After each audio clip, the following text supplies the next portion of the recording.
नमस्कार, जोहार। तो भारत मित्र देख रहे हैं आप। मेरा नाम अभिषेक भारती है। आरती हमारे साथ हैं, चित्रंजन हमारे साथ है। कुछ ऐसा हुआ जो शायद पहले नहीं हुआ था। मतलब हुआ था लेकिन वैसे नहीं हुआ था जैसे हुआ है, क्योंकि वो हो गया। तो आपको लगेगा कि क्या हो गया। बाबूलाल मरांडी जो मुख्यमंत्री हैं झारखंड के पहले, ठीक है, अब मुख्यमंत्री थे। तो मुख्यमंत्री जब थे तो उस समय वो वहां जाया करते थे, क्योंकि वो वहां रहा करते थे। कहा? मुख्यमंत्री आवास में। लेकिन उसके बाद 24 साल हो गए। 24 साल बाद फिर से बाबूलाल मरांडी एक नेता प्रतिपक्ष के तर्ज पर वहीं पहुंचे। कहा? मुख्यमंत्री आवास। देखिए, मैं तो कहता हूँ दो तीन प्रकार की बातें इसमें तो कर रहा हूँ। एक तो इंडिया अलायंस का हर चुनाव में आप सबने देखा है ऐसे ही चलते रहा। कभी एक होते हैं, कभी अलग होते हैं, फिर भी कहते हैं कि हम इंडिया अलायंस हैं। तो हम सबने दिल्ली में भी देखा है, पंजाब में भी देखा है, देश के अन्य राज्यों में भी हम लोगों ने देखा, गुजरात में भी देखा है। कहने का अर्थ है कि इंडिया अलायंस कहने को है, उन्हें इसको क्या बोलते हैं, अवसरवादिता जिसको राजनीति करते हैं। जहाँ जिस प्रकार से, जहाँ जिसको जैसा सूट करता है वैसा ही लोग राजनीति करते हैं। जिस 20 सीटों देखिए, पहली बात तो मैं कहूँगा कि आदिवासियों हितों की क्या, झारखंड में आदिवासियों की क्या हालत है। तो मुख्यमंत्री आवास जब वो पहुंचे, मुख्यमंत्री आवास जब वो पहुंचे तो बात तो, सवाल तो खड़ा होता है। इसलिए खड़ा होता है कि भाई आखिर क्यों पहुंचे। नहीं नहीं, आप जो सोच रहे हैं कि गठबंधन वठबंधन वो सब कुछ नहीं है।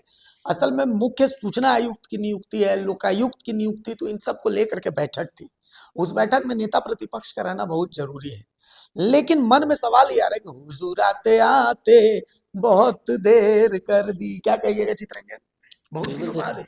बहुत दिनों के बाद वो मुख्यमंत्री आवास पहुंचे थे, और मुख्यमंत्री आवास क्योंकि नेता प्रतिपक्ष के हैसियत से वो मुख्यमंत्री आवास पहुंचे थे, और उसमें जो मुख्य सूचना आयुक्त और सूचना आयुक्त का जो चयन होना है, जो सूची जो मंगाई गई थी, राज्य सरकार ने जो मंगाई थी, उस पर चर्चा करने के लिए, सहमति लेने के लिए नेता प्रतिपक्ष बाबूलाल मरांडी मुख्यमंत्री आवास पहुंचे थे, क्योंकि 2021 के बाद से ये पद खाली है, जो कि संवैधानिक पद है इतने लंबे वक्त तक। हालांकि इससे पहले झारखंड मुक्ति मोर्चा मुख्यमंत्री हेमंत सोरेन बीजेपी पर यह आरोप जरूर लगाई कि नेता प्रतिपक्ष ना होने के कारण जो है वो इसका चयन प्रक्रिया पूरी नहीं कर पा रहे, क्योंकि इसमें सब अहम रोल नेता प्रतिपक्ष का होता है। अहम रोल क्या, मतलब उस नियमावली है कि बैठक करना, बाकी चयन तो सरकार को ही करना, उनकी सहमति हो या फिर ना हो। सिग्नेचर। बिल्कुल।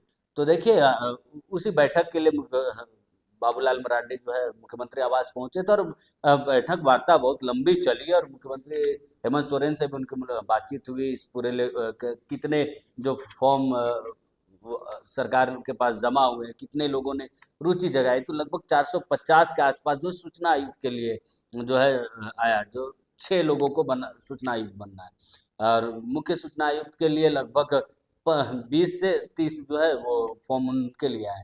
तो इन सारी चीज़ों को लेकर फिर लोकायुक्त के लिए भी चर्चा की गई, कि किस पर मुहर लग, किसको बनाया जा सकता। तो रिटायर्ड जजों के नाम पर भी चर्चा की गई। तो अंतिम फैसला, क्योंकि मुख्यमंत्री हेमंत सोरेन को लेना, सरकार को लेना है, तो उन्होंने अपनी एक राय रखी कि जल्द से जल्द इस पद को भरा जाए, ताकि जो संवैधानिक पद जो खाली है, जिसके कारण कई सारी चीज़ें नहीं हो पा रही राज्य में, तो वो सुगमता के साथ वो सारी चीज़ें धरातल पर उतरे। इसको लेकर ही बाबूलाल मरांडी ने भी कहा। बैठक के बाद भी बाबूलाल मरांडी ने इन्हीं सारी चीज़ों पर इशारा किया कि 1 वर्ष बीत गए, क्योंकि इससे पहले तो वो आरोप लगा रहे थे कि नेता प्रतिपक्ष है ही नहीं, लेकिन पूर्व में भी अंतिम के समय में अमर बावी को नेता प्रतिपक्ष बनाया गया था। उसके बाद अभी वर्तमान में शुरुआती दौर से जो है बाबूलाल मरांडी ही नेता प्रतिपक्ष है, लेकिन अब तक जो है इन सारे पदों को नहीं भरा गया। तो उस पर भी बाबूलाल मरांडी ने कहा कि अब उम्मीद है, उम्मीद के किरण जगी है, जिस तरीके से बैठक हुई है, तो इसके बाद सरकार जल्द से जल्द फैसला ले और कुछ नामों पर मुहर लगाए।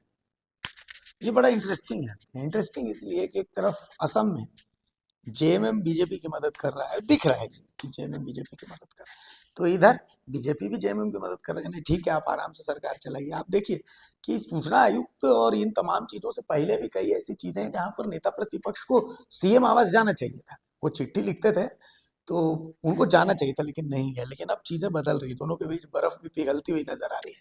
तो कैसे देखिएगा, सीनेरियो बहुत चेंज। हाँ, बिल्कुल ये सिनेरियो चेंज हुआ है। और ये जो बर्फ पिघल रही है, इस इसके पीछे बहुत बड़ा रीजन ये है कि जब हम असम के बारे में बात कर रहे थे तो हमने इसी चीज पे डिस्कस किया कि इसका कोर लाइन क्या है। कोर लाइन बस यही है कि बीजेपी और जेएमएम की जो इनडायरेक्ट जो नजदीकियां हैं, जो लोग समझना चाहते हैं पर समझ नहीं पा रहे हैं, या फिर वो उन्हें लगता है कि नहीं ऐसा नहीं हो सकता पर ऐसा है, वो चीजें अब आपको झारखंड में प्रत्यक्ष तौर पर नजर आने लगी हैं। ऐसा तो नहीं है कि ये लोकायुक्त और सूचना आयुक्त को लेकर ये मीटिंग बुलाई गई हो, तो पहली बार कोई ऐसा मुद्दा आया हो जब सीएम आवास में कोई ऐसी बैठक हो और नेता प्रतिपक्ष को बुलाया गया हो। पिछले 25 सालों में ऐसा बहुत बार हुआ है भाई। आप सीएम हाउस छोड़ दीजिए, कई बार तो विधायक दल की मीटिंग जो हुई है, सर्वदलीय बैठक जब हुई है, तब नेता प्रतिपक्ष नहीं पहुंचे हैं। और ये पहला और इसके पिछले वाला ये 2 सेशन रहा होगा जब नेता प्रतिपक्ष पहुंचे, वरना इससे पहले तो नेता प्रतिपक्ष पहुंचते भी नहीं थे सर्वदलीय बैठक में, तो सीएम आवास तो छोड़ दीजिए। लेकिन ये बहुत बड़ी बात है कि अचानक से ऐसा क्या हुआ कि 24 सालों बाद आपका मन बदलता है और ये जो गुरेज है मन में, कुछ आक्रोश है, वो उसकी जो सिल्ली थी बर्फ की वो पिघल जाती है और आप सीएम आवास पहुंच जाते हैं उस बैठक में हिस्सा लेने के लिए। और इसी मुद्दे को याद होगा, इसी मुद्दे को लेकर कई सवाल उठाए गए हैं सरकार पे। सरकार की बहुत खिंचाई की गई है कि आप ये नहीं कर रहे, आप ये नियुक्ति नहीं कर रहे, ये नियुक्त नहीं कर रहे, तो कामकाज रुका हुआ है, संवैधानिक काम रुके पड़े हैं। उस वक्त जो तल्खियां नजर आ रही थी, तो अचानक से कुछ तो ऐसा हुआ होगा। तो बाबूलाल मरांडी जो सिरे से खारिज करते हैं ऐसी सारी चीजों को, वो सीधे सीएम हाउस पहुंच जाते हैं। ये 24 साल का फासला तय करने में, मतलब ये दूरी तय करने में उन्हें 24 साल क्यों लग गए, इस सवाल का भी जवाब चाहिए। तो इस सवाल का जवाब आपको वापस थोड़ा सा जाना पड़ेगा और ये समझना पड़ेगा कि जब असम में जेएमएम बीजेपी की मदद कर रही है, तो फिर यहाँ पर बीजेपी जेएमएम की मदद क्यों नहीं करेगी। तो जो कयास मार्केट में जो बातें चल रही हैं कि क्या वाकई कुछ दिन बाद ऐसा होगा कि जेएमएम और बीजेपी का गठबंधन होगा, कांग्रेस आउट हो जाएगी और फिर झारखंड में एक नई गवर्नमेंट फॉर्म होगी, ये नहीं होगा, ये आप भी मान के चलिए, क्योंकि जेएमएम की पूरी राजनीति ही सेंट्रलाइज्ड है बीजेपी के अगेंस्ट। तो वो कभी भी इंटैक्ट नहीं होंगे दोनों कि दोनों मिलकर झारखंड में सरकार बना रहे।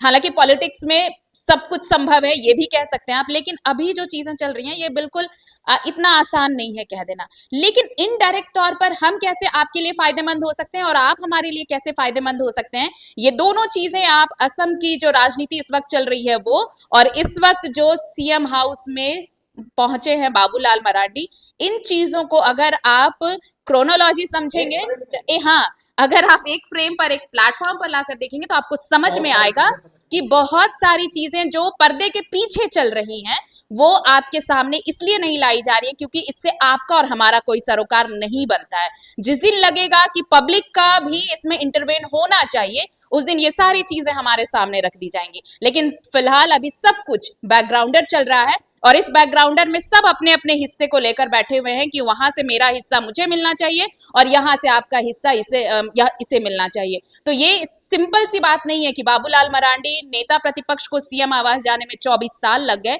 इस 24 साल में बहुत कुछ बदला और इस साल बहुत कुछ बदलने वाला है, जिसकी एक कड़ी नजर आ रही है कि बाबूलाल मरांडी इस बैठक में पहुंचे सीएम आवास में।